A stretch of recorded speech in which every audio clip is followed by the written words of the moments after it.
I woke up to the sound of the coffee machine.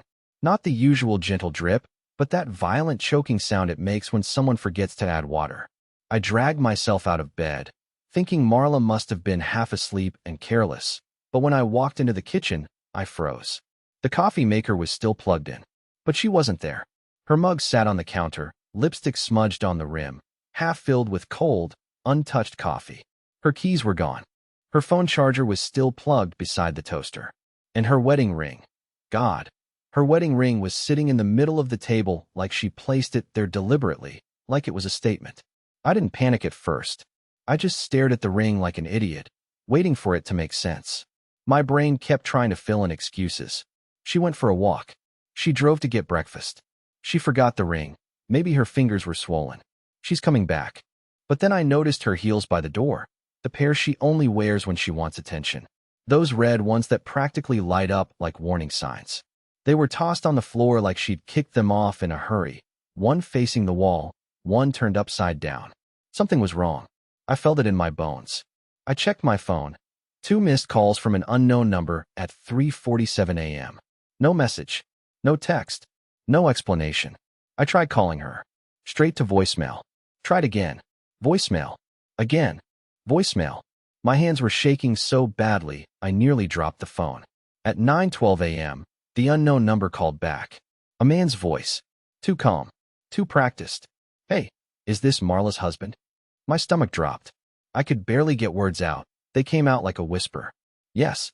Where is she? He hesitated. I swear I could hear him breathing. And then he said it like someone ripping duct tape off a wound. She was with us last night. At the company event. She didn't leave with her coworkers. She left with one of them. My ears rang. I felt like I was underwater. I wanted details, wanted answers, wanted to scream, but no sound came out, and before I could ask anything, he added, "She came back this morning, but she didn't look good. She said she'd ruined everything. Then she asked me to call you." I barely processed what he said next. "She's asleep here, on the couch. Should I wake her?" I couldn't even breathe. My heart felt like it was made of wet sand. Heavy, collapsing inward, impossible to hold together. My wife wasn't home. She didn't come back to me. She didn't come back at all. I didn't even bother brushing my teeth. I grabbed my keys, pulled on the first hoodie I saw, and left the house with my heart in pieces. I couldn't tell if I was furious, terrified, or just numb. The whole drive felt like one long panic attack I couldn't escape from. The address the guy gave me was in this sterile, newer apartment complex on the east side of the city. You know the type: clean white walls, soulless gray bricks, fake plants in the lobby, everything smelling like Febreze and bad decisions. I buzzed the number he gave me. No answer. Then he opened the door himself. Early 30s, smug without trying to be, dressed like he'd either just gotten off a yacht or was pretending he owned one. You could just feel the confidence dripping off him. Or maybe it was guilt. Either way, I hated him immediately. "You must be Alden," he said, like we were old coworkers or something. "Where is she?" I didn't shake his hand. Didn't even look at him properly. I just walked past him into the apartment, and what I saw made me stop cold. She was curled up on his couch, still in that same tight black dress, but now it looked deflated, like the soul had been sucked out of her. Her makeup had smeared across her cheek. Her hair was tangled. One heel was still on. The other was lying on the floor near a tipped-over glass of wine. But it wasn't the mess that got me. It was the look in her eyes when she saw me. Not surprise. Not guilt. Just fear. Like I was someone she didn't want to face. Someone she thought she'd gotten away from. She sat up slowly and pulled her knees to her chest like a child. No one said anything for a while. Just silence and the hum of his refrigerator. I finally broke it. "Are you okay?" She nodded once, barely. "You want to come home?" Another nod. I helped her stand. Her legs were shaking. She didn't look at me. Not once. We left without another word to that guy. He didn't even close the door behind us. The car ride back was unbearable. I didn't ask. She didn't explain. Just sat there clutching her hands like she was trying to hold herself together. I pulled into the driveway and didn't get out. She still hadn't said a single word. After a minute, she finally whispered, "I don't remember everything." I didn't respond, because I didn't know what I wanted to hear. Then she added something that still replays in my head like a curse. "I don't think it was just kissing." My stomach turned. My throat went dry. And in that exact moment, I realized two horrifying things. One, my wife had been with another man last night. And two, she wasn't even sure how far it went. Or worse, she was sure, and just didn't want to say it out loud. That night, she went straight to bed. Didn't shower. Didn't eat. Didn't speak. She just walked into the bedroom like a ghost and lay down facing the wall, fully dressed, still wearing smudged eyeliner and shame like a second skin. I stood outside the door for a long time, just listening to her breathe. Not crying. Not sleeping. Just breathing. Heavy, shaky, like each one was a struggle. I wish I could say I respected her privacy. I wish I could tell you I was the kind of man who said, "Let's talk when you're ready," and left it at that. But I wasn't. I'm not. I was unraveling. I needed something solid. Something real. Something that wasn't silence and broken eye contact. So when she finally passed out, I went into the living room, picked up her purse, the one she'd left on the couch like it didn't matter anymore, and pulled out her phone. No passcode. She never set one. Said she had nothing to hide. That irony almost made me laugh. At first, there was nothing unusual. A few unanswered texts from Nia, one missed call from me, a Lyft receipt at 2:38 a.m. with a pickup location that matched the apartment I'd just dragged her out of. The name on the account was Grayson T., the guy who'd called me. The guy who stood in his doorway like a casual observer to the ruin of my marriage. But then I opened her messages. I didn't know what I expected. I think I was hoping it was just a dumb mistake. Too much alcohol, blurry memories, bad judgment. Something I could hate, but maybe, just maybe, learn to forgive. That hope died instantly. There was an open thread with someone saved as Theo Clinking Glasses. I didn't recognize the name. I tapped it. The first thing I saw was a photo she'd sent him at 11:09 p.m. Her in the bathroom mirror at the party, dress slightly lowered, captioned, "Should I stay out later?" My stomach flipped. I scrolled. His reply, "Depends who you're staying out with, smiling face with horns." Then her, "What if I said I'm tired of pretending I'm happy?" Then silence for 20 minutes. Then a hotel reservation confirmation. From him. Sent at 11:33 p.m. Attached was the room number, the name of the hotel, and the words, "No pressure. But you know where to find me." After that, nothing else. No more texts. No confirmation. No denial. Just that digital fork in the road. But the location history on her phone told me the rest. She went. 42 minutes later, her phone GPS pinged at the exact hotel. It stayed there until morning. I felt cold all over, like my blood had stopped circulating. I stared at that tiny blue dot on the map, and it felt like I was looking at the exact point my life broke in two. I didn't sleep that night. I didn't cry. I just sat on the kitchen floor, phone in my hand, waiting for a single lie I could cling to. Morning came. She walked out of the bedroom, hair tangled, eyes swollen, and for the first time in our marriage, she didn't say good morning. She just looked at me, and I said the only thing I could manage without my voice cracking. "Who's Theo?" She flinched. A small, involuntary reaction, like her body knew the truth before her mouth did. Then she said something that made everything so much worse. "He doesn't matter." When she said, "He doesn't matter," something in me cracked. Not snapped. Not exploded. Just quietly cracked. Like a hairline fracture in a windshield you don't notice at first, until one day it stretches across your whole view, and you can't see anything else. I didn't answer her. Didn't scream. Didn't accuse. I just nodded like I believed her, and then I left. I told her I needed air, but really I needed answers. I wasn't just suspicious anymore. I was obsessed. Something about the way she said his name, or didn't say it, really, made my skin crawl. She didn't deny going to the hotel. She didn't deny staying the night.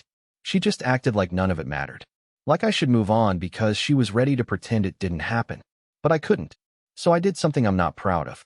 I went back to the hotel. I didn't even know what I was hoping to find. Security footage? A room number? Her dignity? Instead, I found Theo. I recognized him immediately from her phone.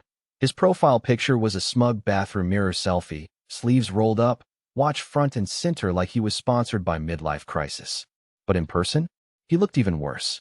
Unshaved, dark circles under his eyes, shirt wrinkled, standing outside the hotel smoking like a guy with too many secrets and not enough shame. I almost walked past him. Almost. But he looked up, and, I swear to God, the moment our eyes met, he knew who I was. He didn't say, "Are you Marla's husband?"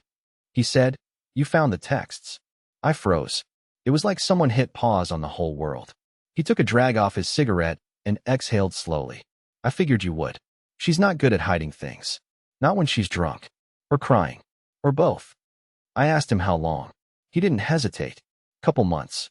Started as flirting during meetings. Grew from there. Couple months.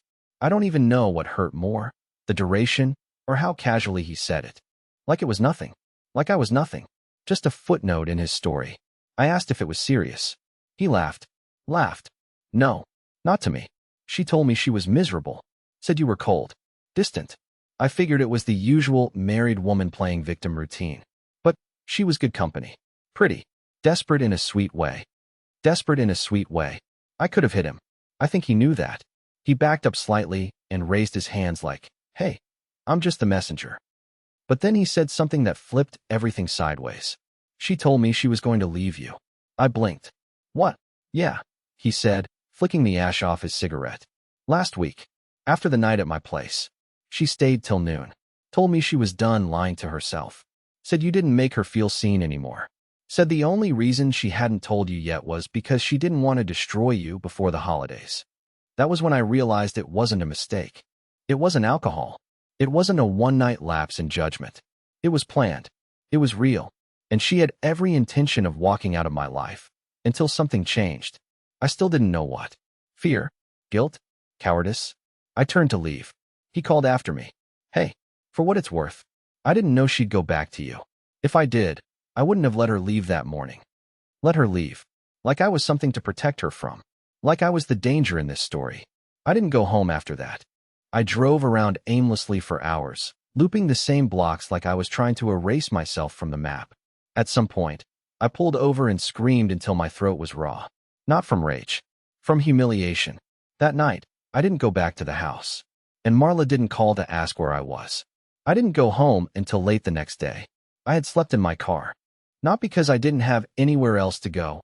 I have friends, a sister, even an ex-coworker who once said I could crash at his place anytime. But I didn't want comfort. I wanted silence. Emptiness. Somewhere to sit with the ache in my chest and listen to it scream. When I finally pulled into the driveway, her car was still there. I sat behind the wheel for a good 10 minutes, just staring at the front door, trying to convince myself that everything I'd found out, everything Theo said, everything I read in her phone, maybe I misunderstood. Maybe there was a context I hadn't considered. Maybe I was the one who didn't see clearly. But the truth doesn't bend, no matter how long you stare at it. I walked inside and found her in the kitchen like nothing had happened. She had tied her hair up, was washing dishes, humming something softly under her breath. It was surreal, like I had stepped into a version of our life that hadn't broken. The illusion made me dizzy.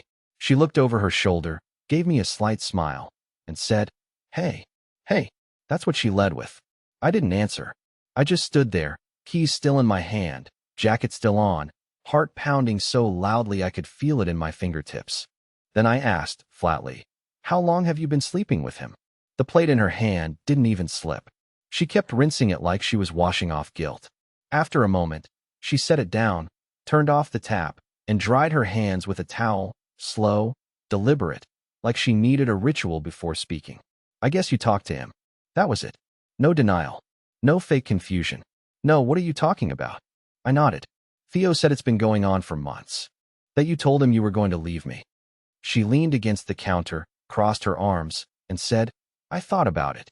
You told him I didn't make you feel seen. Her eyes didn't flinch. You didn't.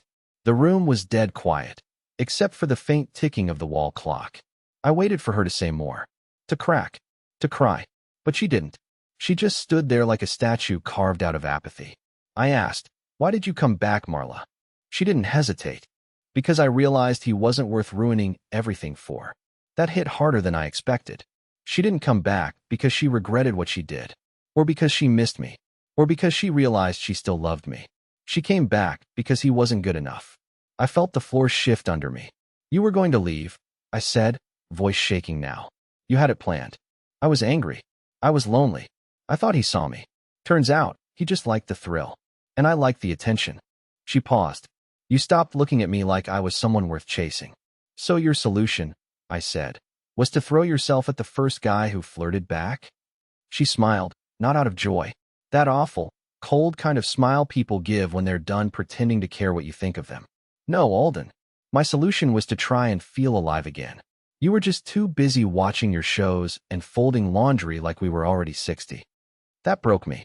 Not because of the words themselves, but the way she said them, like I was supposed to agree with her. Like my consistency, my loyalty, my attempts to make a home were crimes against excitement. I asked her if she loved him. No. Did you sleep with him? A pause. Then a nod. More than once. Another nod. I felt the room tilt. I grabbed the back of a chair to stay upright. And if he had wanted more? If he had said, let's run away together, would you have gone? She looked at me without blinking. I don't know. That was the first honest thing she'd said all week. After that conversation, we didn't speak for hours. We stayed in the same house like two strangers trapped in someone else's life. She went to the bedroom. I sat on the living room floor staring at a blank TV screen, hearing her words echo in my head over and over. I don't know. Not yes. Not no. Just that. Like my entire future depended on a shrug. And the worst part? I still wasn't angry. I wanted to be. I wanted to scream, to break something, to throw her stuff in the driveway like in every overdramatic breakup scene. But I couldn't move. All I felt was the weight of it. That slow, crushing kind of sadness that doesn't explode. It just lingers and corrodes. At some point around 2 a.m., I stood up and wandered to the closet. Not for any reason. I think I just wanted to feel like I still had control over something. I opened the storage box we keep at the back, the one we'd labeled summer stuff, but hadn't touched in months. Inside were beach towels, her old straw hat, 2 broken sunglasses, and, beneath them, a white envelope. It had my name on it, written in her handwriting. Not Alden. Not Babe. Just my husband. My chest tightened. I sat down and opened it with shaking hands. Inside were 2 sheets of paper. One was a printed flight confirmation, one way, dated 2 weeks from today, booked under her maiden name. Destination, Portland. Departure time, 6:15 a.m. The other was a letter. Not handwritten. Typed. Cold. If you're reading this, then I didn't have the guts to say goodbye face to face. I don't expect you to understand, but I felt dead inside for a long time. I thought I could wait it out. I thought you'd notice. But maybe you never did. Maybe you were happy with the silence. I wasn't. I'm not leaving because I don't love you. I'm leaving because love shouldn't feel like waiting to be noticed. You're a good man. You deserve better than a wife who dreams about vanishing. Please don't follow me. Please don't try to find me. I'm not your responsibility anymore. There was no signature. Just a blank space where her name should have been. Like even she wasn't sure who she was anymore. I read it 5 times. Then I sat there with the envelope in my lap for what felt like an hour. Not crying. Not shaking. Just hollow. She had planned to leave. Not in anger. Not in drama. But with surgical precision. Quietly. Discreetly. Like slipping out of a party before anyone notices. And then what? Stay with me until the flight date? Keep pretending? Keep sleeping in our bed while her escape route was already booked? That's what killed me. Not the cheating. Not the sex. Not even the lies. It was that she was already gone before I even knew I was losing her. The next morning, I didn't say anything to her. I made coffee like I always did. Toasted her bread the way she liked. Sat at the table across from her while she scrolled through her phone, pretending to be tired. And I watched her pretend. I watched her act like the envelope didn't exist. That's when I knew. She wasn't waiting to be forgiven. She was waiting to vanish. There's a strange moment that happens when you hit the emotional bottom. You stop expecting resolution. You stop needing closure. The pain doesn't go away, but it changes color, becomes quieter, almost mechanical. That's where I was. Numb but functional. A ghost with a to-do list. And the only thing left on that list was answers. I couldn't confront her anymore. I had done that. I had asked the questions, and she gave me just enough to kill my hope without satisfying my curiosity. She'd moved on emotionally. I could see it in the way she walked around the house like it wasn't hers anymore. Her body was still here, but Marla? She was already living in Portland in her mind. Probably imagining some apartment with white walls and no reminders of me. So I started digging. We had a shared email. One we barely used anymore. Mostly for bills, flight confirmations, furniture orders back when we were decorating the house. We used it because it was neutral, boring, not personal enough to hide things in. Or so I thought. I logged in. At first, nothing unusual, junk mail, expired discount codes, 2 unread electricity bills. But then I checked the archive. And that's when things got weird. There were forwarded emails. Dozens of them. All sent from her work email to the shared one, usually around midnight. Subject lines like, "for later," and "save this," and most of them were PDFs and screenshots, receipts, maps, hotel confirmations, all tied to dates that lined up with the nights she told me she was working late. Then I saw one thread that made my blood run cold. An email from someone named C. Myers with the subject, "regarding NDA." It was 3 weeks old. I clicked it. It was a scanned document, a non-disclosure agreement, signed electronically by Marla, and a name I recognized immediately, Grayson Thorne. That smug yacht-in-a-suit guy who called me when she didn't come home. The message below was short. "Appreciate you keeping this off internal channels. I've attached the standard NDA for extracurricular partnerships, as discussed. Let me know if you'd prefer a revised version without the legal boilerplate." Extracurricular partnerships. I had to read it 3 times. Grayson wasn't just some guy she went home with. He was her boss, or someone high enough in her company to issue NDAs and call them standard. My wife hadn't just cheated. She'd signed a corporate document to keep it quiet. I sat there at the kitchen table, lit only by the laptop screen, and realized something that felt like a punch to the chest. It wasn't just betrayal. It was policy. It was procedure. It was organized. And I don't know what made it worse, that she went along with it, or that she tried to erase the paper trail by forwarding it all to an email account she assumed I never checked. But it gets worse. I scrolled through the entire thread and found another attached document. It was a resignation letter, dated 3 days in the future. Pre-written, polished, ready to send.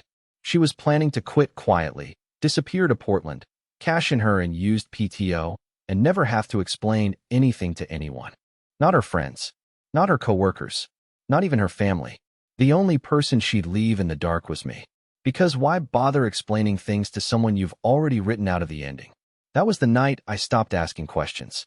I didn't sleep. I didn't cry. I just printed out every email, every attachment, every map, every receipt. I laid them out on the table one by one, lined them up like a courtroom exhibit, and I stared at them until I couldn't tell what hurt more, the cheating or the planning. She didn't just betray me. She managed her exit like a business decision. The morning I decided to end it, I didn't feel like the man she betrayed. I didn't feel like the version of me who begged for answers or sat outside her door hoping she'd come clean. I felt still, focused, cold, maybe, but calm. It was the first time in weeks I felt like I was in control of anything. She came into the kitchen around 9 a.m., still in that same gray hoodie she always wore when she was hungover or avoiding life. She saw the papers spread across the table, printed copies of every email, every reservation, the NDA, her resignation letter. I had even stacked them into piles. Like a gift. She didn't say anything, just stared at them for a long moment. Then at me. "I guess you know everything," she said. I nodded. No more pretending. She didn't cry. I think she knew she'd run out of space to be the victim. She sat down slowly, like the weight of the truth had finally caught up to her. "I was going to tell you," she whispered. "You were going to disappear. That was the difference." She looked down at the table, at her own signature on the NDA, at the date on the flight confirmation, at the quiet, organized destruction of the life we built together. "I thought I was doing the right thing," she said. "No," I replied. "You thought doing it quietly would hurt less." I told her I wasn't angry anymore. That was true. I wasn't bitter, either. There was a strange kind of relief in seeing everything so clearly. It made the decision easy. "I want a clean split," I said. "No screaming. No courtroom drama. I've already contacted a lawyer. You'll get everything that's fair. You can still take your flight. You can have your fresh start. But it's going to be without me." She blinked fast. I saw her trying to hold back whatever mix of regret and shame had finally caught up to her. But I didn't need to see her fall apart. That wasn't what this moment was about. I stood up. "I packed your suitcase. It's in the guest room. Everything else is yours to figure out." She opened her mouth, but I cut her off. "I don't need closure from you, Marla. I just need distance." And with that, I walked out. No fight. No final embrace. Just a quiet exit.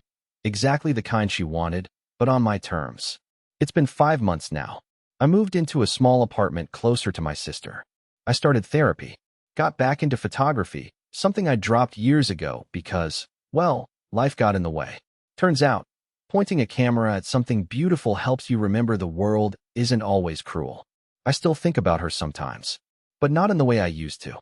Not with longing or pain. More like looking at an old scar, a reminder of a wound that healed slower than it should have, but did heal. The truth is, I'm okay. Better than okay, actually. Because while she ran from the mess she made, I stood in it, faced it, and walked out of it stronger. And that, not revenge, not bitterness, is what real freedom looks like.